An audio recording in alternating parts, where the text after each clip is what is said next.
பிறரை நம்பி வாழ்பவர்களுக்கு வாழ்க்கையில் வறுமை என்பது எப்பொழுதுமே இருந்து கொண்டுதான் இருக்கும். வேல்வேல் முருகா, வெற்றிவேல் முருகா. என் அன்பின் பிரியமே, இன்று இந்த கந்தன் உனக்கு சொல்ல வந்திருக்கின்ற ஒரு பேரதிர்ஷ்ட செய்தியினை கேட்பதற்காக என் முன்னால் வந்திருக்கின்றாய். உன்னுடைய பெயரின் முதல் எழுத்தை தொட்டு உன்னுடைய தலையெழுத்து என்னவென்று தெரிந்து கொள்ள வந்திருக்கின்றாய். புது வருடம் உனக்கு எப்படி இருக்கப் போகின்றது? இந்த வருடத்தில் நீ நினைத்தது எல்லாம் நடக்குமா?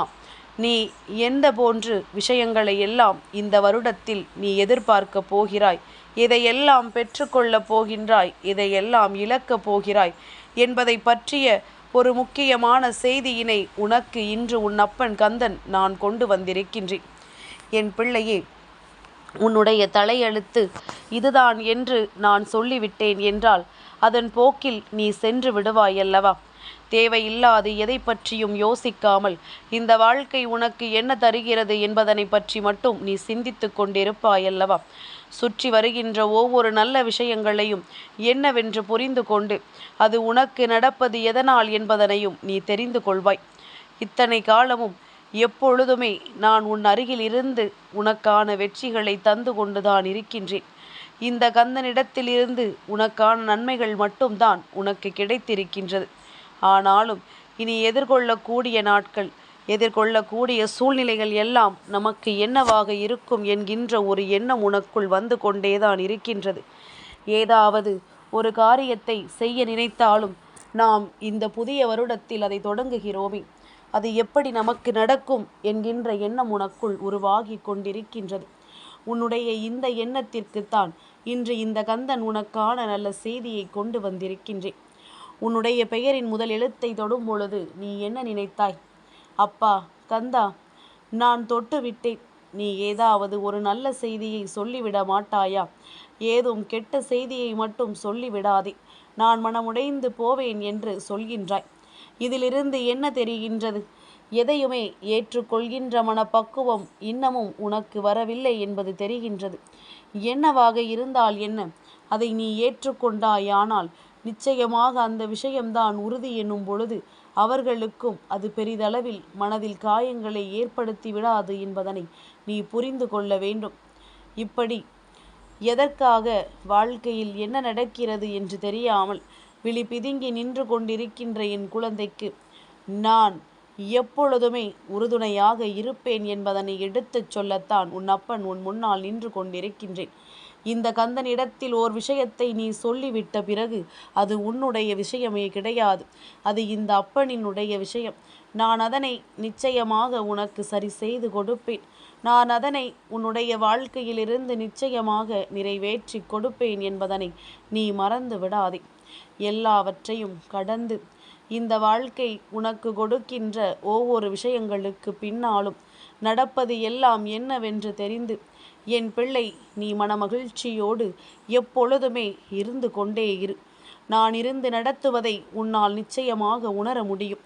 சரி, உன் பெயரின் முதல் எழுத்தை தொட்ட உனக்கு என்ன நடக்கும் என்று உன் அப்பன் இப்பொழுது விளக்கமாக சொல்கின்றேன், கவனமாக கேள். என் குழந்தையே, கடந்த வருடம் உனக்கு வாழ்க்கையில் கொடுத்த ஒரு சில துன்பங்கள் இந்த வருடமும் நிச்சயமாக உன்னை பின்தொடர்ந்து வரும். அதற்கு காரணம் நீ இன்னமும் அந்த விஷயத்தில் இருந்து வெளிவராமல் இருக்கின்றாய். இந்த பிரச்சனை இப்படி ஒரு கஷ்டத்தை கொடுத்ததை எண்ணி நீ அங்கேயே அதனை விட்டிருக்க வேண்டும். ஆனால் அதை நீ தூக்கி சுமப்பதன் பலனாக இந்த பிரச்சனையும் உன்னோடு சேர்ந்து வருகிறது என்பதனை முதலில் நீ புரிந்து கொள். ஆனால் இதனை இனிமேலும் நீ விட்டுவிடக்கூடாது. ஏற்கனவே கொண்டு வந்தது போல இனிமேலும் இதனை வாழ்க்கையில் கொண்டு வருவதற்கு நீ தயாராக இருக்கக்கூடாது. ஆரம்பத்திலேயே அந்த பிரச்சனையை சரி செய்து நீ அதனை வழி அனுப்பி வைத்து விட வேண்டும். தேவையில்லாது இதுவெல்லாம் ஒருவருக்கு இடையில் பயத்தை உருவாக்குகின்ற மிகப்பெரிய செயலாக இருந்து விடுமல்லவா? அதனால் இனிமேல் என்ன நடந்தாலும் இதை நீ நிச்சயமாக எதிர்கொண்டு உனக்கான வெற்றியை பெற்றுக்கொள்வாய் என்பதில் எந்த ஒரு மாற்று கருத்தும் கிடையாது. வாழ்க்கையில் பயம் என்பது தேவைதான், ஆனால் அதற்காக எதற்கெடுத்தாலும் பயந்து கொண்டே இருக்கக்கூடாது. என்ன நடந்தாலும் இந்த வாழ்க்கையில் அதை நினைத்து பெருமகிழ்ச்சியைத்தான் அடைய வேண்டுமே தவிர ஒரு பொழுதும் தேவையில்லை என்று எந்த ஒரு விஷயத்தையும் சொல்லிவிட முடியாது என்பதனை புரிந்து கொள். நீ நினைத்தது போல இந்த வருடத்தில் நீ ஆசைப்படுகின்ற பல நல்ல விஷயங்கள் உனக்கு நடக்கப் போகின்றது.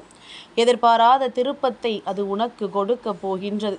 அது மட்டுமல்லாமல் தெய்வத்தின் ஆசிகளோடு பல அற்புத மாற்றங்களை காணப்போகின்றாய். அதிசயங்கள் எல்லாம் நம் வாழ்க்கையில் தான் நடக்கிறதா என்று எண்ணி நீ வியக்கின்ற அளவிற்கு உனக்கு வாழ்க்கையில் மிகப்பெரிய சந்தோஷம் உடன் வந்து சேரப்போகின்றது. எல்லாவற்றையும் கடந்து இந்த வாழ்க்கை நமக்கு என்ன தருகிறது என்பதனை புரிந்து கொண்டு இனி ஒவ்வொரு நாளையும் நல்லபடியாக நீ தொடங்க வேண்டும். வருடத்தின் தொடக்கம் உன் வாழ்க்கையின் தொடக்கம் என்றே எண்ணிக்கொள். நீ நினைத்து விட்டால் இங்கு எல்லாவற்றையும் நிச்சயமாக முடிக்க முடியும். உன்னால் முடியாது என்று இங்கு எந்த ஒரு விஷயமும் இல்லை. இந்த கந்தன் உன்னிடத்தில் ஒரு முறை சொல்லிவிட்டேன் என்றால் அதன் பிறகு அதில் எந்த ஒரு மாற்றமும் கிடையாது. நீ ஆசைப்பட்டது போல இந்த வாழ்க்கை வேண்டுமானால் உனக்கு அமையாமல் இருக்கலாம். ஆனால் இதை நீ ஆசைப்பட்டது போல மாற்றிக்கொள்ள உனக்குள் அத்தனை திறமைகளும் இருக்கின்றது. அதை வெளிக்கொண்டு வந்து உனக்கான வெற்றியினை பெற்றிட எப்பொழுதும் நீ தயாராக இரு. எந்த நேரத்திலும் இந்த வாழ்க்கை மாறும். எந்த நேரத்திலும் இந்த சூழ்நிலைகள் உனக்கு சாதகமான சந்தர்ப்பத்தை உருவாக்கி கொடுக்கும். அப்படித்தான் இந்த வருடம் முழுமைக்கும் உனக்கு ஏற்றமும் இரக்கமும் ஆரம்பத்தில் இருந்து கொண்டே இருக்கும். ஆனால் இந்த வருடத்தினுடைய கடைசியில் நிச்சயமாக நீ எதிர்பார்த்ததை எல்லாம் சாதித்திருப்பாய்.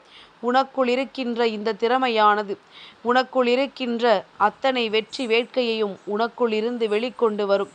என்ன நடந்தது என்று யாரிடத்திலும் சொல்லிவிட முடியாதபடிக்கு உன் வாழ்க்கையில் இருக்கின்ற ரகசியங்கள் எதுவாக இருந்தாலும் அதை உனக்குள்ளேயே நீ வைத்து விட்டால் போதும்.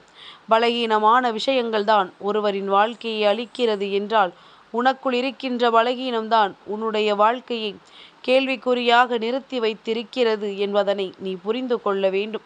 இனி என்ன நிலை வந்தாலும் அதிலிருந்து சட்டென்று மீண்டு வந்து உனக்கான வாழ்க்கையின் வெற்றியை நீ பெற்றுக்கொள்ள வேண்டும்.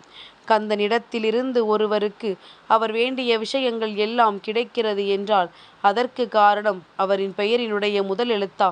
நிச்சயமாக கிடையாது. யாருக்கு உண்மையிலேயே வாழ்க்கை இனிமேல் நல்லபடியாக மாறப்போகின்றதோ, யாருக்கு வாழ்க்கையில் நடக்கின்ற எல்லா பிரச்சனைகளும் இத்தோடு விட்டு ஒழியப் போகின்றதோ, அதோடு சேர்த்து இந்த வாழ்க்கை உனக்கு கொடுத்திருக்கின்ற ஒட்டுமொத்த மகிழ்ச்சியான விஷயங்களையும் சேர்த்து வைத்து நீ பெற்றுக்கொள்ளத்தான் போகிறாய் என்பதில் எந்த ஒரு மாற்று கருத்தும் கிடையாது. உன் பெயரினுடைய முதல் எழுத்து உன் வாழ்க்கையில் உனக்கு நடத்தி கொடுக்கக்கூடிய பேரதிர்ஷ்டத்தை உன் முன்னால் கொண்டு வந்து நிறுத்தி இருக்கின்றது. என்ன நடந்தாலும் சரி, எது வந்தாலும் சரி, இதிலிருந்து உன்னுடைய வாழ்க்கையை நிச்சயமாக மீட்டெடுத்து விட வேண்டும் என்பதனை மறந்து விடாதே. சுற்றி வருகின்ற சோதனைகள் இதைவிட இந்த வருடத்தில் சற்று அதிகமாகத்தான் இருக்கும். ஆனால் அதற்கு ஏற்றது போல நீயும் அதிலிருந்து சட்டென்று வெளிவந்து விடுவாய். சட்டென்று அந்த மாற்றத்தை நீ உன் வாழ்க்கையில் கண்டு விடுவாய் என்பதனை மறந்து விடாதே. எவ்வளவோ பிரச்சனைகள், எவ்வளவோ சோதனைகள் என்று எல்லாவற்றையும் தாண்டி பிறக்கப் போகின்ற, அதாவது பிறந்திருக்கின்ற இந்த புது வருடமானது உன்னை வாழ்க்கையின் உச்ச நிலைக்கு நிச்சயமாக அழைத்துச் செல்லும். எந்த இடத்தில் நீ வீழ்ந்தாயோ அந்த இடத்திலேயே தலை நிமிர்ந்து வாழப் போகின்றாய். உனக்கு கஷ்டங்களே இல்லாத நிலை என்று ஒருபொழுதும் உன் அப்பன் சொல்ல மாட்டேன். வருகின்ற கஷ்டங்களை எல்லாம் தாங்கிக் கொள்ளக்கூடிய மன வலிமை உனக்குள் இருக்கிறது என்றுதான் உன் அப்பன் சொல்கின்றேன். இந்த மன வலிமையோடு நீ உனக்கான விஷயங்களை எல்லாம் பெற்றுக்கொள்ள நல்ல முயற்சி செய்து கொண்டிருப்பாயானால் அதுவெல்லாம் கடைசியில் இந்த வாழ்க்கையில் உனக்கான சந்தோஷங்களை மட்டும்தான் கொடுக்கும் என்பதனையும் நீ புரிந்து கொண்டால் போதும். என் பிள்ளையே, இது நாள் வரையிலும் நீ இந்த கந்தனை ஒரு பொழுதும் நீ முழுமையாக நம்பியது கிடையாது. ஏனென்றால் நானும் நீ ஆசைப்பட்டு கேட்பதை விஷயங்களை எல்லாம் உனக்கு கொடுக்காமல் போனதற்கு என்ன காரணம் என்பதனை ஒரு முறை உணர்ந்து பார். உன்னுடைய சூழ்நிலைகள், உன்னை சுற்றி இருக்கின்ற மனிதர்கள் என்று இவர்களின் எண்ணங்களால் தான் உனக்கான நல்ல விஷயம் எல்லாம் உனக்கு கிடைக்காமல் போயிருக்கின்றது. இனிமேலும் தாமதிக்க முடியாது. எல்லாமும் சட்டென்று நடக்க வேண்டும். எல்லா விஷயங்களையும் சட்டென்று இந்த வாழ்க்கையில் நடத்தி முடித்து விட வேண்டும். உனக்கு அதற்கான அத்தனை திறமைகளையும் நான் கொடுக்கின்றேன். அடுத்த வருடமானது, அதாவது இந்த வருடம் நீ முடியும் பொழுது நீ எதையெல்லாம் செய்து விட்டதாக நினைத்து பெருமைப்படுகின்றாயோ அதையெல்லாம் நிச்சயமாக என் பிள்ளை சரியான தருணத்தில் எதிர்நோக்கி கொண்டு வந்துவிட வேண்டும். என்ன நடந்தாலும் எது வந்தாலும் இதிலிருந்து உன்னை மீட்டெடுக்கக்கூடிய திறமை வந்துவிடும். இதுவரையிலும் எத்தனை பிரச்சனைகளிலிருந்து வெளிவர முடியாமல் தவித்து நின்றாயோ அத்தனை பிரச்சனைகளிலும் இருந்து நீ கொஞ்சம் கொஞ்சமாக வெளிவரத்தான் போகின்றாய். எல்லாவற்றையும் கடந்து அப்படி நருளாசிகளோடு இந்த வாழ்க்கை உனக்கு தருகின்ற வெற்றியை என்னவென்று சற்று சிந்தித்து பார். இது நாள் வரையிலும் நீ அடைந்த வெற்றியை விட இனி கிடைக்கக்கூடிய வெற்றி வாழ்நாள் முழுவதும் உன்னால் மறக்க முடியாத வெற்றியாக இருக்கும். இந்த வாழ்க்கையில் நீ எல்லாவற்றையும் உணர்ந்து இந்த வாழ்க்கையில் உனக்கான உண்மைகள் என்பதனை புரிந்து எப்பொழுதுமே மன மகிழ்ச்சியோடு இருந்து கொண்டிரு. என்றும் உனக்கு நல்லதே நடக்கும். இந்த கந்தன் இருக்கும் வரை உன் தலையெழுத்து நிச்சயமாக உனக்கு எந்த விதத்திலும் வேதனைகளை கொடுப்பதில்லை. எல்லாவற்றையும் திருத்தி கொண்டு நல்லபடியாக வாழ்வதற்கான வாழ்க்கை சூழ்நிலை ஒவ்வொரு மனிதர்களுக்கும் கிடைத்திருக்கின்றது என்பதனை முதலில் நீ புரிந்து கொள். உனக்கு இருக்கின்ற பிரச்சனைகளிலிருந்து நிச்சயமாக உன்னால் மீண்டு வர முடியும். அதே நேரத்தில் உன்னை போன்ற பல நல்ல விஷயங்களையும் தன் வாழ்க்கையில் செய்து கொடுக்க யாரும் இல்லை என்று சொல்லி அழுதாயல்லவா? என் பிள்ளையே, உன்னுடைய இந்த ஏக்கங்களுக்கெல்லாம் சரியான தீர்வு உனக்கு கிடைக்கத்தான் போகின்றது. நீ எதிர்பார்த்ததை விட சிறப்பான நன்மைகள் எல்லாம் நடக்கத்தான் போகின்றது. இந்த கந்தன் நான் சொல்வதை கேட்டு எல்லா விஷயங்களிலும் கவனமாக இரு. எதிர்காலம் உனக்கானதாக மட்டுமே விடியப் போகின்றது. அந்த விடியல் என் பிள்ளைக்கான வாழ்க்கையின் பேரதிர்ஷ்டத்தின் விடியலாக நிச்சயமாக இருக்கும் என்பதனை நீ மறந்து விடாதே. நல்லதையே நினை, உனக்கு நல்லதே நடக்கும். வேல்வேல் முருகா, வெற்றிவேல் முருகா.